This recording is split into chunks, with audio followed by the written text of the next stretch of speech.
I'm Alaskan, your official Reddit baddie. I scroll through on his stories so you can sit back, relax a little, and enjoy the chaos. Smallish wedding, no partners invited. Maid of honor dropped out over costs and logistics. Now, a 10+ year friendship is over. That is a loaded title. I will never understand how it's okay to not invite your guests' partners to your wedding. Who are they supposed to dance with? Aren't we celebrating love here? This is a great question. It's me. I was the maid of honor. It's me. Hi. My best friend of over 10 years is getting married this year. We grew up together in City A, but she moved to City B, so most of her current circle is there, and I don't really know anyone closely, as I would see them maybe once or twice a year when I would travel to City B to visit. Despite that, she asked me to be her maid of honor, which meant a lot to me. That would be nice if I wouldn't remember what your title was earlier. Earlier in the planning process, the wedding was being discussed as potentially happening in Spain. I was really upfront that I wouldn't be able to afford that, and those conversations were honestly pretty stressful for me. Amazing. So this is another story where the bride forcing her friends to go bankrupt because of her wedding. Who needs enemies when you have friends like this? There were numerous moments where I was being asked what I could do to make it work, brainstorming how I could come up with the money, which made me feel uncomfortable and pressured given my financial situation. I said this before and I'm gonna say it again. If there is someone who's super important for you to make it to your wedding and they cannot afford it, it's your job to make it work. Oh, well, duh, right? You won't pressure your friend who is feeling already awful. No, you're gonna put it in your wedding budget. They eventually decided to have the wedding in state, but that initial situation added some underlying stress for me going into everything else. The wedding is now in a small town that no one is from, about a 3 to 6 hour drive away. I don't drive, and my partner of 7 years who does all the driving wasn't invited. So you wanna tell me that the bride is your best friend, you're being with your boyfriend for 7 years, and he's not invited? That's messed up. What kind of fresh hell is that? I do understand the reasoning to a point. It's a small wedding, 50 people, and she didn't invite most partners, even for people traveling from out of state and those who are married. Weird choice, but okay. I definitely wouldn't want to go to a wedding without my partner. One thing that makes this more complicated is that I asked about if my partner was invited fairly early on, and the responses were always a bit vague. So it wasn't a no to begin with.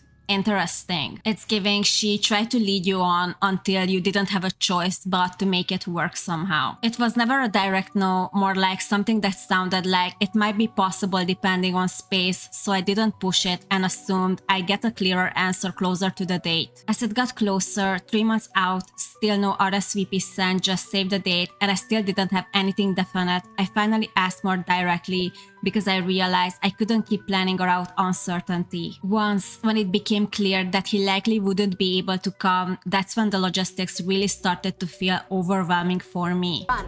I would say run. Right. Since how you are supposed to go there without being able to drive? Without my partner, I would need to figure out transportation entirely through other guests I don't know well, and I'd be relying on them for rides the entire weekend. Oh, hell no. Bestie, that sounds like a nightmare. There's no Uber there and very limited transportation options, so once you are there, you're kind of dependent on whoever you came with. That's a no from me. Who would want to be dependent on complete strangers? Are you kidding with me? The lack of independence made me feel pretty anxious, especially because I struggle with my mental health, and being in unfamiliar environments without a safe person can be overwhelming for me. I would assume your best friend knows these things about you. I fail to understand why she would ever want to put you into this position. The accommodation situation also added to the stress. The main option was a motel chain where the after party was being held, but some of the reviews mentioned issues like bed bugs, which made me hesitant that she brushed off. Oh, hell no! Is she planning to spend her wedding night with bedbugs as well? Or that option is only acceptable to her wedding guests? Staying elsewhere would have made the logistics even more complicated since I wouldn't have access to transportation. I know where you should stay. You should stay at home. Please, just don't go to this wedding. Financially, it's also been a lot. I'm currently in grad school and not working, and I've already spent money traveling for her wedding events, including taking a train straight from my undergrad ceremony to attend her engagement party and booking a last-minute flight during my reading week to go wedding dress shopping with her. I've also been helping her with planning things like finding hair and makeup artists willing to travel to the venue. For the wedding itself, I would also be covering my own dress, hair, makeup, accommodations, and wedding gift. So she expects a gift on top of everything.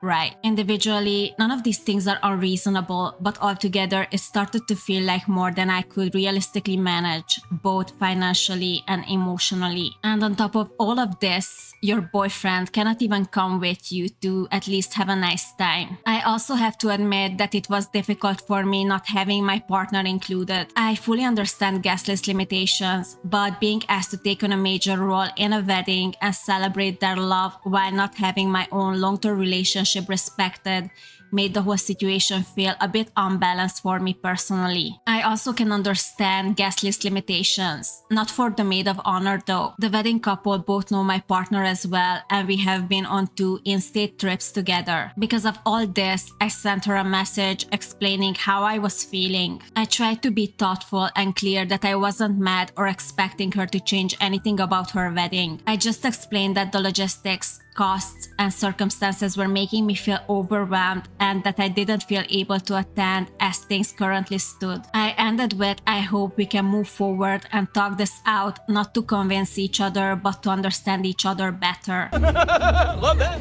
Why do I feel like she blew up after this message? I'm not gonna lie, it's probably hard to lose out on your maid of honor. But if I look at the whole situation, whose fault is that? Her response was that she felt like I was misinterpreting the situation and that a lot of effort has gone into trying to make things work for everyone within the constraint of a small wedding/budget. I'm so glad that her budget was small. At the same time, you were spending so much money to be her maid of honor. The fact that she cannot even recognize that pisses me off. She explained that plus ones might have been reconsidered later depending on RSVPs and that my partner would have been high on the list over married couples. Would have, could have, should have. I'm sorry, this is just not good enough. Not good enough. She also felt that I was overlooking the accommodations she had tried to make. In Motel Bedbug, she ultimately said that since I wasn't able to attend with how things are, I would no longer be invited to the wedding or any related event. Girl, how are you uninviting me after I already said I can't go? Petty AF. She added she is not in a place where she is currently willing to have a conversation further about this. After that, she removed or archived all of our photos from the past 10 years together on social media, untagged me from photos, and unfollowed my partner and one of my unrelated close friends, which made everything feel more final and honestly a bit more wild and hurtful. She just showed you how much you meant for her. And that's why you shouldn't be sad about this. Even if it's hard right now, it's gonna be better on the long term. So now I'm trying to process losing a 10+ year friendship over this. I really do understand that weddings come with constraints and difficult decisions. Not about your wedding party though. These people should be excluded from these difficult decisions. Isn't the main goal to have them on the happiest day of your life? I guess these brides just want an Instagram wedding and have slaves who help them carry it out. Exactly. At the same time, I can't shake the feeling that the expectations placed on me as maid of honor didn't line up with the reality of what attending would be required from me personally. That's because she didn't care about that. I keep going back and forth between feeling like I should have sucked it up and not rocked the boat versus being baffled and feeling disrespected. I don't think you should have been part of her circus anymore. You got out of this friendship and now you know the truth. Don't feel bad for standing up for yourself. And don't let anyone else walk over you ever again. Bride asks bachelorette party to stop taking their meds to do stuff with her. Another bride, another insane request. Recently, I heard the most unhinged thing I heard: a bride request for her attendees going to her bachelorette party. This bride really wanted to roll with her friends on her bachelorette. That was her dream, to roll with her favorite people. It's about to go down. Which on one hand, I get. Sure, that would be fun. If you were of the age where being reckless with mood-altering things was still something her friends were doing. But these guests were mid to late 30s, most of which had reasonably outgrown that stage of their life and prioritized their health now. I mean, it's definitely a pretty weird request, regardless of age. But that's just me. One guest was on a specific mat for something physically critical, and the bride kept suggesting she stop taking this medication so that she could do stuff with her instead.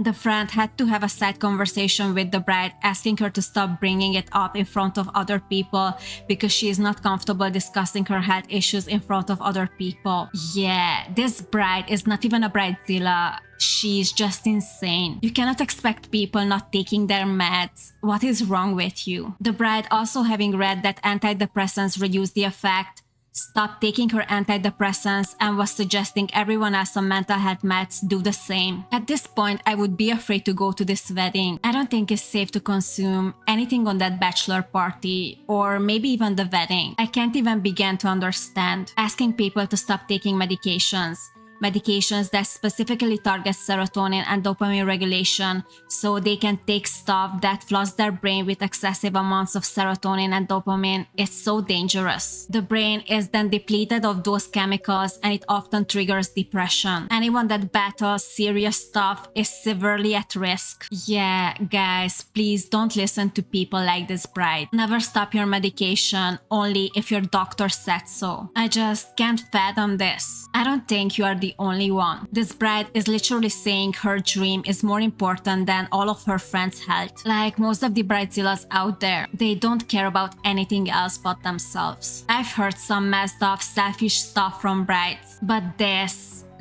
takes the cake. What is wrong with people? People like this are selfish and they think they are center of the universe. All you can do is cut them off. Why would you want anyone like this bride in your life? I would much rather be alone than to be surrounded with people who thinks this is okay. Bridezilla called me fat. Body shaming. My favorite topic. This was last year. I was my sister-in-law bridesmaid and I had just given birth to my son. She made everything hell. She first assured me and other bridesmaids who were just as broke as me and students that she wanted a small, quaint, cheap wedding. That usually means the wedding will be cheap for her, not for the wedding party though. $700 dress later, we all had to put our foot down and say no. Finally, she settles on a $50 dress. I got to order mine. When I get a message from her saying, "What is your size? I am ordering them." I say, well, being that I am 7 hours away from you, that maybe I should order it so it gets shipped to my house. She says a big hell no and the dress needs to be in her possession. That's suspicious. So how you are supposed to try it on then and make sure it fits well? I needed the dress for alterations and to alter it in a way so I could breastfeed in this monstrosity of a turtleneck of a dress. That is the ugliest effing skirt I've ever seen. I am then told that I am not allowed to do that as she is ordering it. I asked how am I supposed to feed my child and she told me I had to drive every hour a half an hour to get to someone's house to strip naked and feed him. That's weird. Okay. That is completely insane. This woman hates you. Get out of this wedding right now and cut her out of your life. Just to get her to shut up, I told her a size 6 and I would just order my own dress in secret and alter it to have a secret snap. She laughs and says, "Ha, oh honey, I am a size 6, you sweetheart. Or not so, I ordered you a size 10. Who cares what she orders? You're not gonna wear it anyway. It doesn't matter who orders the dress. Her vile behavior towards you not gonna change." I have never been so mortified and insulted in my life. I was still losing baby weight and I knew by the wedding I would be even a size 4 but got a 6 just in case. But after that, I dropped being her bridesmaid, wore the sluttiest dress I could find to her modest wedding and slapped my tit on the table at the reception to feed my kid. I am not a public breastfeeder to begin with, but I made an exception for this that day. I I mean, I cannot blame you. I would still say you should cut her off if it's possible. I will just be over here waiting for the day she has a baby of her own and somehow call her fat 3 weeks postpartum. I guess if you cannot cut her off, this could be a plan too. I know this isn't as bad as the rest of the stories on here, but damn, this memory will forever be engraved in my brain. It is never easy to live with people who treat you like hot garbage. I hope at least you have someone who would stand up for you. If you don't, the only real solution is to go low contact or no contact with them. I hope you guys enjoyed today's stories. If you did, don't forget to subscribe, leave your thoughts in the comments. I reply them all. Thanks for watching and see you in the next one.